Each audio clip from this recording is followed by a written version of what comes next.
కల్వకుంట్ల కవిత గారికి కాంగ్రెస్లోకి యాక్సెప్టెన్స్ ఉంటుందా లేదా అనే అంశంపై విశ్లేషణ చేయడం కోసం మేము ముందుకు వచ్చినాం. సో కల్వకుంట్ల కవిత గారికి కాంగ్రెస్లో స్థానం లేదన్నది నా యొక్క బలమైన ఒపీనియన్.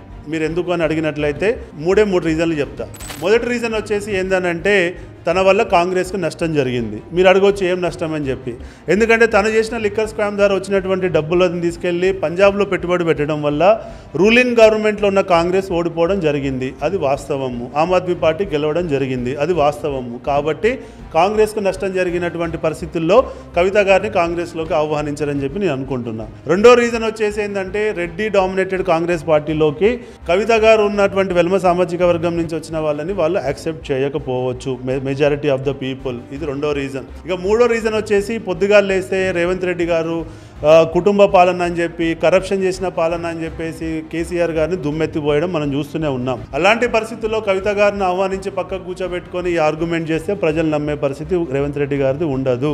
కాబట్టి ఇప్పుడు కాంగ్రెస్ పార్టీకి కవిత గారి యొక్క అవసరం లేదు అన్నది వాస్తవం. కాబట్టి తనకి కాంగ్రెస్లోకి ఎంట్రీ లేదు అన్నది కూడా వాస్తవం. మరి మీరేమంటారో కామెంట్ రూపంలో తెలియజేయండి.